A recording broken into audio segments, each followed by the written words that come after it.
बांसवाड़ा में दिए भाषण के खिलाफ कांग्रेस चुनाव आयोग पहुंची और शिकायत दर्ज करवाई है। लेकिन इस बीच पूर्व प्रधानमंत्री मनमोहन सिंह के 2006 का एक भाषण वायरल हो रहा है, जिससे कांग्रेस का पीछा छुड़ाना मुश्किल हो गया है।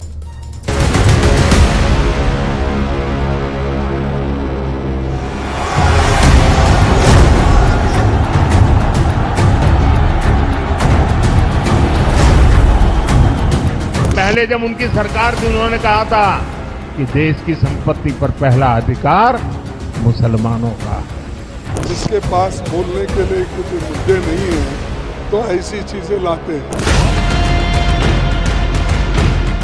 मौसम का मिजाज और चुनाव प्रचार का तूफान दोनों चरम पर है। गारंटी वाले आगाज के बाद अब हिंदू मुसलमान का चैप्टर ओपन हो गया है।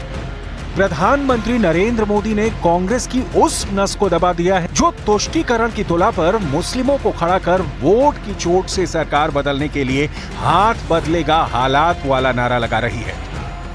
राजस्थान के बांसवाड़ा में पीएम मोदी ने सीधा प्रहार कांग्रेस की ऐतिहासिक मंशा पर और अब की बार जारी मैनिफेस्टो पर किया। और पहले जब उनकी सरकार थी उन्होंने कहा था कि देश की संपत्ति पर पहला अधिकार मुसलमानों का है। इसका मतलब ये संपत्ति इकट्ठी करके किसको बांटेंगे? जिनके ज्यादा बच्चे हैं उनको बांटेंगे। घुसपैठियों को बांटेंगे। मैसेज लाउड एंड क्लियर है, कहीं कोई शक सुबह की गुंजाइश नहीं। कांग्रेस सरकार में आई तो देश में क्या होगा, हिंदू कहां खड़े होंगे, मुसलमान को क्या मिलेगा। पीएम मोदी ने कांग्रेस की चुनावी किताब का पन्ना पन्ना जनता को पढ़कर सुनाया। अलीगढ़ में बातें बांसवाड़ा वाली ही थी, लेकिन और सटीक और चोटिल। हमारे देश में माताओं बहनों के पास जो सोना होता है, कितना ही कम क्यों न हो, वो स्त्री धन होता है, पवित्र माना जाता है, कानून भी उसकी रक्षा करता है। अब इनकी नजर कानून बदलकर हमारी माताओं बहनों की संपत्ति छीनने का भी खेल खेला जा रहा है। उनका मंगलसूत्र, उस पर उन लोगों की नजर है। विपक्ष में खलबली है। सियासत के जिस मुस्लिम वोट वाले का कहने से सत्ता की सीढ़ियां चढ़ने में पूरा विपक्ष रात दिन एक किए हुए है। पीएम मोदी ने विपक्ष से उस सीढ़ी को खींच लिया है। प्रचार इतना तगड़ा है कि समूचा विपक्ष एक सुर में मोदी मोदी अलाप रहा है। और ये बहुत ही दुर्भाग्यपूर्ण बात है और एनडीए भाजपा की बौखलाहट दिखाती है कि जिस तरह के अनर्गल बयान प्रधानमंत्री की तरफ से आ रहे हैं। विपक्ष की ये बौखलाहट क्यों है? पीएम मोदी ने सत्ता, संपत्ति और मुसलमान वाला मुद्दा क्यों छेड़ा? मुस्लिम वोटों के हित साधकों को पीएम मोदी की बात इतनी क्यों चुभ रही है कि कांग्रेस अध्यक्ष मल्लिकार्जुन खड़गे पीएम मोदी से मिलने की बात कहते हैं?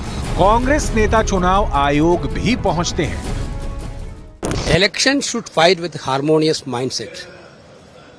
That should begin from the Prime Minister itself, because Prime Ministership is the big position in this country, constitutional position. But this is quite unfortunate. He is lying everything. He is misquoting, entirely misquoting the Congress manifesto. Modi ने बांसवाड़ा और अलीगढ़ की rally में जो कहा, उन शब्दों को बहुत गौर से समझने की जरूरत है। मुसलमान का पहला हक, मंगल सूत्र तक बचने नहीं देंगे। 2 मकान हुए तो दूसरा सरकार छीन लेगी।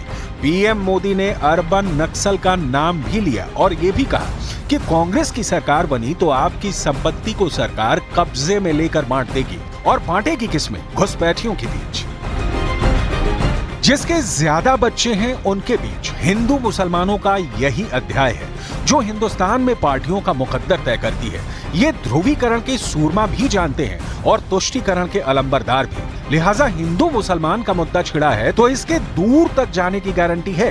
प्रधानमंत्री मोदी ने कांग्रेस का 2006 वाला वो पन्ना पलटा जिसमें तत्कालीन प्रधानमंत्री मनमोहन सिंह का राष्ट्रीय विकास परिषद यानी एनडीसी की बैठक में दिया गया भाषण दर्ज है।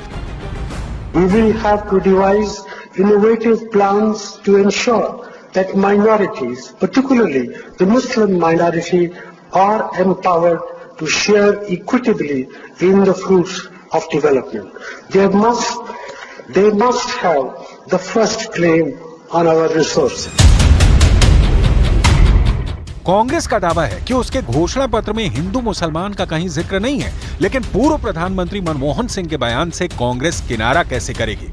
ये दलील बेतुकी लगती है कि मनमोहन सिंह ने भाषण में मुसलमानों का पहला हक नहीं, पहला दावा की बात कही थी। विपक्ष की एकता पहले ईंट दर ईंट टूटी, अब दीवार दर दीवार ढह रही है। ताजा उदाहरण शिवसेना उद्धव गुट के नेता संजय राउत का है, जिन्हें उद्धव ठाकरे में भावी प्रधानमंत्री की छवि अचानक प्रकट होती दिख रही है। लेकिन यहाँ मुद्दा इंडिया गठबंधन की टूट का नहीं, हिंदू मुसलमान का है, जो मतदान के पहले चरण में राम मंदिर, अनुच्छेद 370, विकास और गारंटी के पाए पर टिका था, लेकिन दूसरे चरण में उसका विस्तार हिंदू मुसलमान तक हो चुका है। सवाल है कि चुनाव में हिंदू मुसलमान की जरूरत क्यों पड़ी? इसके कारण बहुत स्पष्ट हैं। कांग्रेस और बीजेपी सांप्रदायिक ध्रुवीकरण और मुसलमानों के तुष्टीकरण पर आकर ही टिकती रही हैं। कांग्रेस की कोशिश प्रधानमंत्री नरेंद्र मोदी को टारगेट कर उनकी लोकप्रियता को काउंटर करना है।